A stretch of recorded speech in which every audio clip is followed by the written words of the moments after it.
everyone, I'm Anne-Marie from brambleberry.com, and today I'm here to show you a really fun project on how to make solid body butter.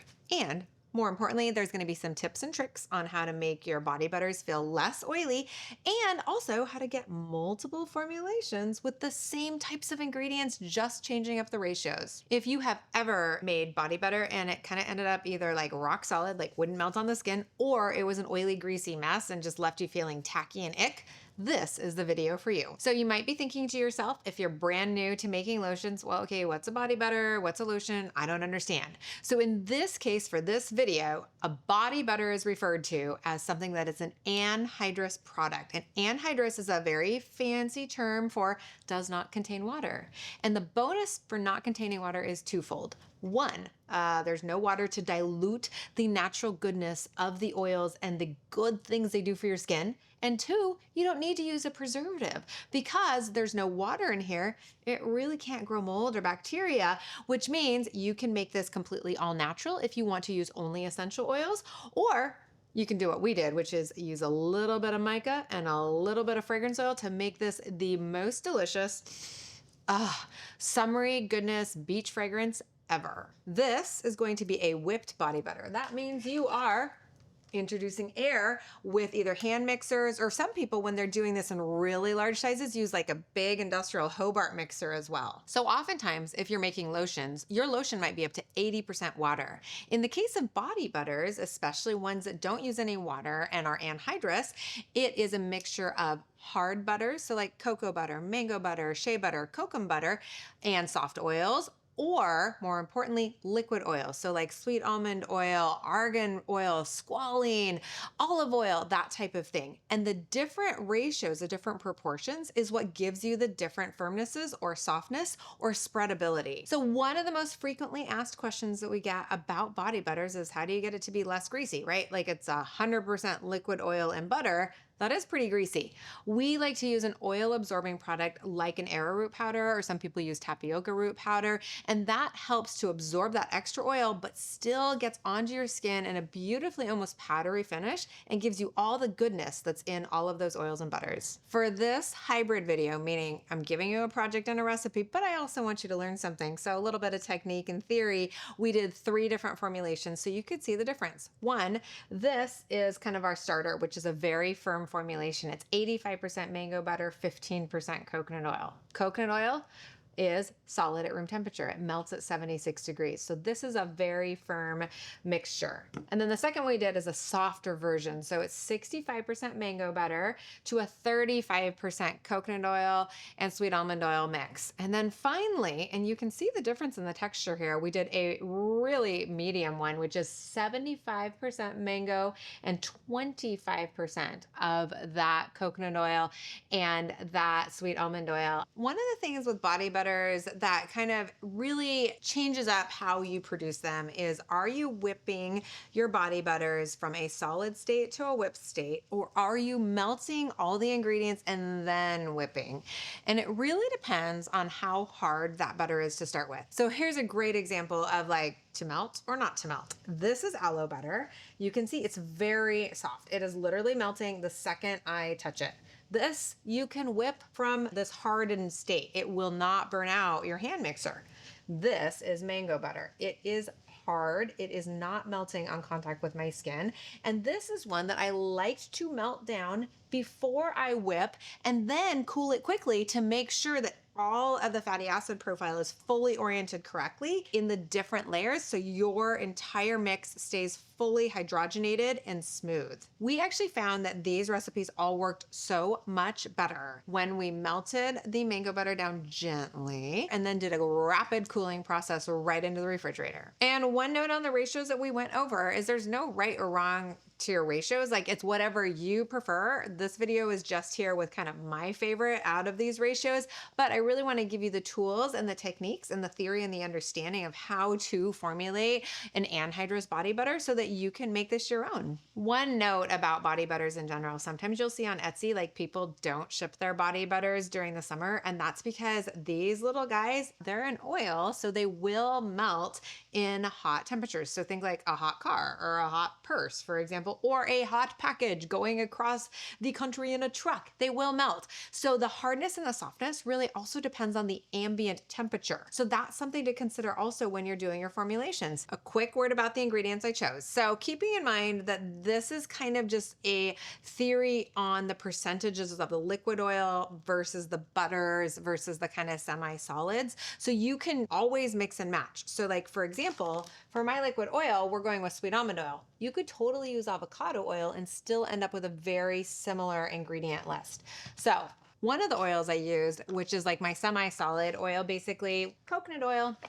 It's solid at room temperature, but it has a melt point of 76 degrees. So it does melt on contact with the skin, which is really nice. And it's affordable / cost effective, which I also like. It's a fantastic emollient, which is a fancy word for moisturizer for your skin. Mango butter, of course, is the star of our recipe. And why mango butter? So mango butter is packed with really good for you ingredients like antioxidants. It's got a naturally nourishing lipid profile, which is a fancy way of saying all the different fatty acids in it are really good for your skin barrier protection. And it also contains naturally occurring squalene oil. Squalene is a fantastic oil that has really good conditioning properties and antioxidant properties for your skin. You'll see squalene oil just alone as an individual face product ingredient, and it naturally occurs in mango butter. So now it's time to get all of these added to my double boiler to work on the melting phase. So we're gonna go with 30.75 ounces of our mango butter. Now it's time for coconut oil. I'm just gonna do 6.17 for my coconut oil. And then finally, we're going to be doing our sweet almond oil, and we're going right about 3 ounces with this. All right, now this is gonna be melted. And while I'm waiting for this to melt, I'm gonna clear a spot in my freezer or my refrigerator, because one of the keys for this is we are going to actually cool this entire thing to a kind of thick, viscous consistency before we start to beat it to whip that air into it. Now we are fully melted, and it is time to transfer this to something with a handle. And you might be thinking to yourself, but why? It is so much easier to move this into the fridge or a freezer if there's a handle. And two, when you are whipping this with your hand beaters, you have to be able to hold on. So take your hot pads, get this out of your double boiler maker, put it into something that has a handle, and then get ready to transfer this to the refrigerator for about 4 hours or the freezer for about an hour. I actually like the refrigerator just because it's a slower, more gentle cool down process that I can kind of keep stirring throughout the 4 hours. But you are really gonna need to give it a solid 4 hours if you decide to do this via the refrigerator method. Freezer's about an hour. So this has been in the refrigerator for just about 4 hours, and you can see it's like a good whippable consistency. If you look online, you'll see lots of different kind of tutorials on whipping everything from like a very thin to like this consistency. I personally like it at this consistency because I find that it holds the peaks better, but total personal preference for you. So we're just gonna do a little bit of whipping just to break this up, and then we're gonna add our fragrance. I'm using papaya extract in this because the papaya is really good with antioxidants, helps with skin brightening, which I love. Adding our arrowroot at the end and our colorant at the end. So let me just break this up a little bit and give it a quick whip.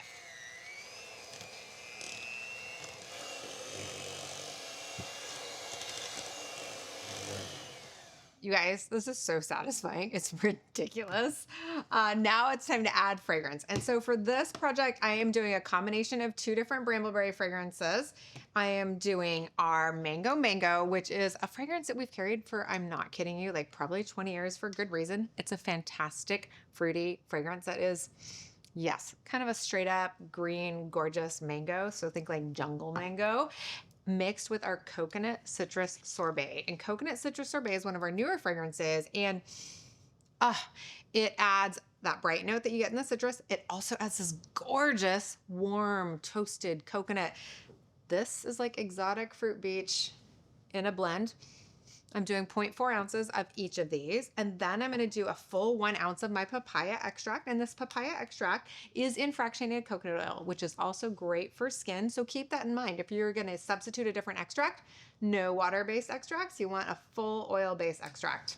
So 0.4 ounces of this coconut citrus sorbet. I can smell it from here and it makes me so happy. And then 0.4 ounces of this mango.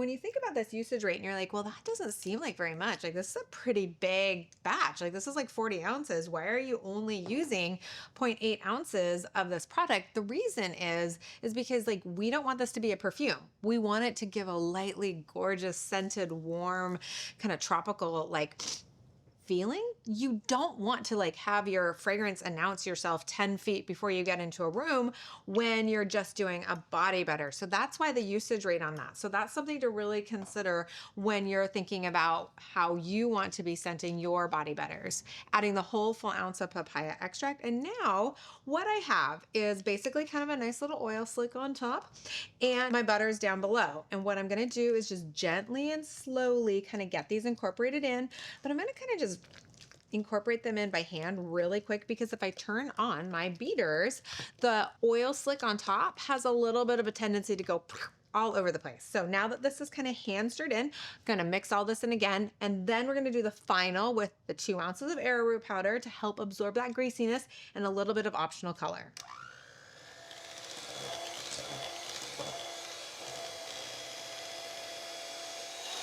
Woo! Huh. All right. So now, final step, we're just going to incorporate in that 2 ounces of arrowroot powder, and I'm just gonna get that weighed out in a separate container. Then we just want a light touch of color. We're not trying to dye anyone's skin here. So we're just gonna go with 1/4 of a teaspoon for this entire 40-ounce batch. And so that's just by volume, and it's just an even one. We're just gonna put that right in there. And then we're going to put the arrowroot powder in. But just like we did with that oil slick, we are going to hand mix, because oh my goodness, if you turn this on with all this powder on top, poof, poof, poof, everywhere. So we're hand mixing this in until it is somewhat lightly incorporated before we turn our hand blender on or our beaters on. So now that this is in a little bit better and it's fully tamped down, now I will turn my hand mixer on.